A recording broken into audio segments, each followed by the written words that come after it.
नमस्कार, आप देख रहे हैं IBC 24। मैं हूं आप सभी के साथ रचना नितेश। बुलेटिन में बहुत बहुत स्वागत है आपका। इधर मध्य प्रदेश में 28 सीटों को लेकर अभी तारीखों का ऐलान भले ही नहीं हुआ हो, लेकिन कांग्रेस ने चुनाव प्रचार का बिगुल फूंक दिया है। पूर्व मुख्यमंत्री कमलनाथ ने महाराज के गढ़ में धमाकेदार दस्तक देते हुए 14 किलोमीटर का रोड शो किया। इस मेगा रोड शो में ग्वालियर चंबल के हजारों कार्यकर्ता शामिल रहे। कमलनाथ 2 दिन तक ग्वालियर में रहेंगे और इस दौरान वो नेताओं से 1-to-1 चर्चा भी करेंगे। कांग्रेस के शक्ति प्रदर्शन के बाद सवाल उठता है कि क्या सिंधिया के ना होने के बावजूद कांग्रेस चुनाव के लिए हो चुकी है तैयार।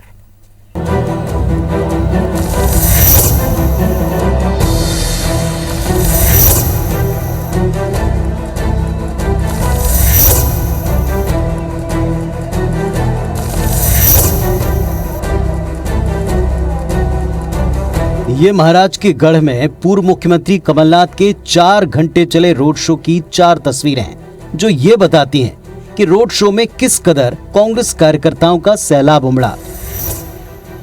वैसे ग्वालियर में इस धमाकेदार दस्तक से पहले ही कमलनाथ ने भोपाल में बीजेपी को बड़ा झटका दिया।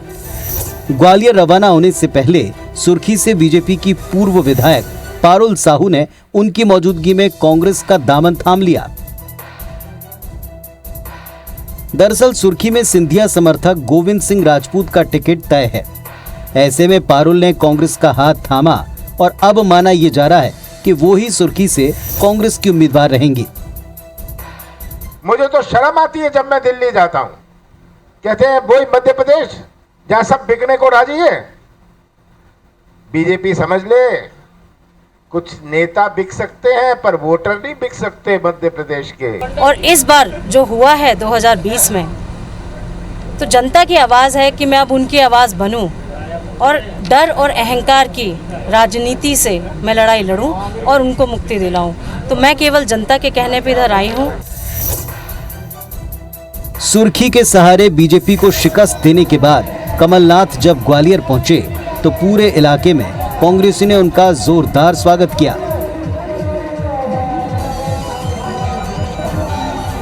एयरपोर्ट से थोड़ी दूर तो कमलनाथ एक बंद गाड़ी में रहे, लेकिन कार्यकर्ताओं के उत्साह के चलते उन्हें गाड़ी के बाहर आना पड़ा। 14 किलोमीटर के इस मेगा रोड शो के दौरान 50 से ज्यादा जगहों पर कमलनाथ का स्वागत हुआ।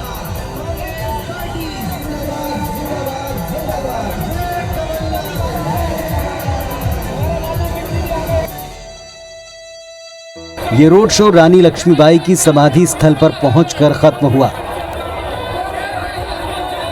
यहां कमलनाथ ने रानी लक्ष्मीबाई को श्रद्धांजलि दी। इस रोड शो के दौरान ही IBC 24 के साथ खास बातचीत में कमलनाथ ने कहा कि 28 सीटों पर होने वाले उपचुनाव में कांग्रेस की बड़ी जीत होगी। ग्वालियर चंबल की जनता पर पूरा विश्वास है कि वे प्रदेश की तस्वीर देखेंगे, सच्चाई का साथ देंगे।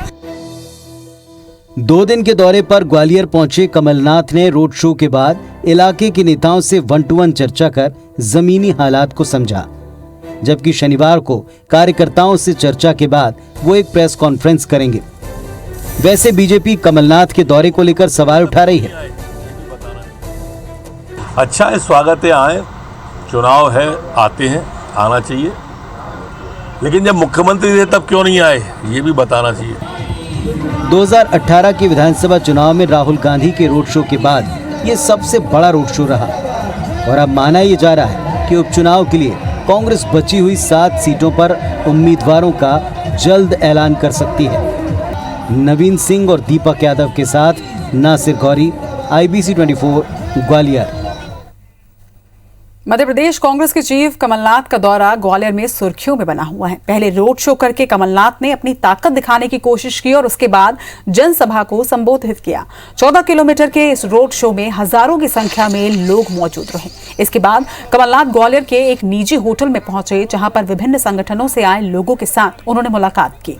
साथ ही उन्होंने कांग्रेस कार्यकर्ताओं और दावेदारों से मुलाकात भी की। होटल के बाहर भी कमलनाथ से मिलने के लिए हजारों की संख्या में कांग्रेसी कार्यकर्ता मौजूद रहे। कल 19 सितंबर को कमलनाथ ग्वालियर में सुबह 10:30 बजे प्रेस कॉन्फ्रेंस करेंगे और उसके बाद पार्टी के कार्यकर्ताओं से मुलाकात करने के बाद वो दोपहर 1 बजे दिल्ली रवाना हो जाएंगे। आज मीडिया से बातचीत के दौरान उन्होंने ज्योतिरादित्य सिंधिया के आरोपों का जवाब भी दिया। उन्होंने कहा कि मैंने ग्वालियर चंबल की राजनीति और विकास में कभी दखल नहीं दिया। उसका बड़ा कारण रहा कि पहले कांग्रेस की तरफ से यहाँ का प्रतिनिधित्व माधवराव जी करते थे, उसके बाद ज्योतिरादित्य आए, लेकिन आज मैंने महसूस किया कि ग्वालियर और चंबल क्षेत्र विकास के मामले में भोपाल, इंदौर और जबलपुर से काफी पिछड़ा हुआ है। उन्होंने सिंधिया पर निशाना लगाते हुए कहा कि मुझे मालूम है कि एक समय ग्वालियर मध्य प्रदेश की पहचान हुआ करता था, मगर आज वो प्रगति और विकास में बहुत पीछे हो चुका है। यहाँ के लोग परेशान हैं और मैं भरोसा दिलाता हूं कि हमें मौका मिलेगा तो विकास के मामले में ग्वालियर फिर वही अपनी पुरानी पहचान जरूर बनाएगा। देखिए, मैंने ग्वालियर चंबल की राजनीति में ज़्यादा दखल नहीं दिया। मैं ग्वालियर बहुत दफा आया, मैं 50 साल पहले आया था, अपनी जवानी में आया था, पर मैंने ग्वालियर चंबल की विकास या राजनीति में दखल नहीं दी। ये सिंधिया करते थे, पहले माधवराव सिंधिया और तब उसके बाद ज्योतिरादित्य सिंधिया। मध्य प्रदेश के पूर्व मुख्यमंत्री और प्रदेश कांग्रेस अध्यक्ष कमलनाथ ने ग्वालियर में बड़ा बयान दिया है। कमलनाथ ने कहा कि केंद्र सरकार का किसान अध्यादेश किसानों के हित में नहीं है। यह अध्यादेश देश के किसानों के साथ एक बहुत बड़ा धोखा है। उन्होंने कहा कि आज की सरकार, चाहे वो राज्य की हो या केंद्र की, उन्हें केवल व्यापारी ही दिखता है, छोटा किसान नहीं। हमारा देश कृषि प्रधान है, खासकर मध्य प्रदेश जो कृषि प्रधान राज्य है, इसलिए हम इसका कट्टर विरोध करते हैं। राज्य सरकार हो या केंद्र सरकार हो, उनको व्यापारी दिखता है, उनको उद्योगपति दिखता है। साधारण 1 एकड़ वाला किसान या 2 एकड़ वाला, 3 एकड़ वाला किसान नहीं दिखता। कौन सा 1 एकड़ वाला किसान जाएगा 200 किलोमीटर अपना उपज बेचने के लिए? तो ये एक बहुत बड़ा धोखा हमारे कृषि क्षेत्र से है। मध्य प्रदेश में 27 सीटों पर उपचुनाव से पहले बीजेपी को बड़ा झटका लगा है। पूर्व विधायक पारुल साहू ने कांग्रेस का हाथ थाम लिया है। पूर्व सीएम और पीसीसी चीफ कमलनाथ ने पारुल को पार्टी की सदस्यता दिलाई और उनका स्वागत किया। इस मौके पर कमलनाथ ने पारुल साहू के पिता को भी याद किया। उन्होंने बीजेपी और प्रदेश सरकार पर हमला बोलते हुए कहा कि मुख्यमंत्री अपनी जेब में नारियल लेकर चलते हैं ताकि कहीं भी वोट दें। वहीं कांग्रेस में शामिल होने के बाद पारुल साहू ने कहा कि सुर्खी विधानसभा क्षेत्र की जनता चाहती है कि वो उनकी आवाज बने, इसलिए कांग्रेस में वो शामिल हुई हैं।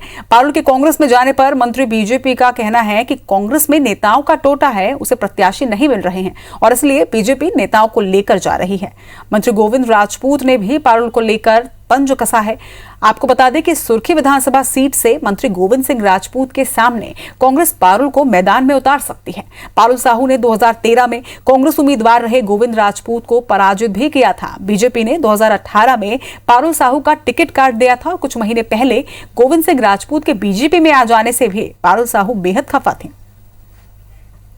मुझे बहुत खुशी होती है कि पारुल साहू जी ने प्रदेश की तस्वीर देखते हुए, सच्चाई पहचानते हुए आज कांग्रेस में प्रवेश किया है। जनता के कहने पे इधर आई हूँ और अपने परिवार के लिए आई हूँ, अपने परिवार में शामिल हूँ। जो अन्याय हुआ है वहाँ उसके लिए है। तो इस बार लड़ाई एक व्यक्ति नहीं, पारुल साहू नहीं, इस बार की लड़ाई सुर्खी विधानसभा क्षेत्र की जनता लड़ रही है। वर्तमान परिस्थिति में कांग्रेस के पास अब कोई बचा नहीं है, इसलिए प्रत्याशी ढूंढ रही है वो।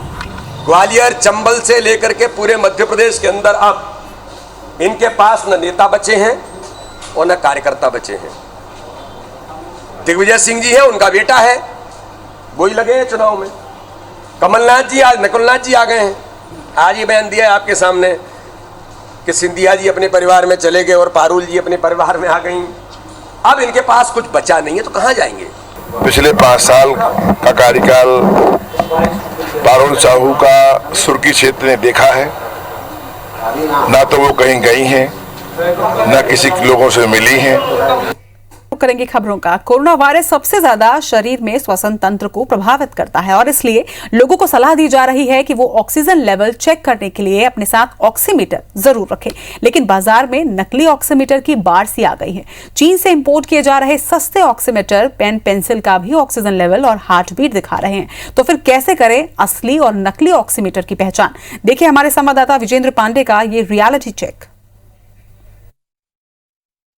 दुनिया भर के साथ भारत में भी बेकाबू हो रहे कोरोना संक्रमण से बचने के लिए WHO ने भारत सरकार के स्वास्थ्य मंत्रालय ने तमाम गाइडलाइन जारी की गई है। लोगों को हेल्दी लाइफस्टाइल अपनाने की ताकीद दी गई है। साथ ही साथ एक और समझाइश दी जा रही है कि लोग अपने साथ यदि ब्रीदिंग ट्रबल जैसी स्थिति होती है तो ऑक्सीमीटर ज़रूर रखें। अक्सर आपने इस तरह की डिवाइस देखी होगी जिसके ज़रिए आप अपनी फिंगर इसमें रखते हुए ऑक्सीजन लेवल बॉडी का नाप सकते हैं। लेकिन ये बेहद ज़रूरी है कि आप सही किस्म का अच्छी क्वालिटी का ही ऑक्सीमीटर इस्तेमाल करें, क्योंकि बाज़ार में एक तरह से ऑक्सीमीटर के नाम पर भी ठगी का कारोबार फल फूल रहा है और ख़ास तौर पर चीन से आयात किए जा रहे घटिया किस्म के ऑक्सीमीटर के ज़रिए लोगों को पलीता लगाया जा रहा है, लोगों को ठगा जा रहा है। और एक बड़ा खुलासा हम कर रहे हैं कि एक ऑक्सीमीटर उम्दा क्वालिटी का है, जबकि दूसरा ऑक्सीमीटर जो बाज़ार में सस्ते दाम पर उपलब्ध है।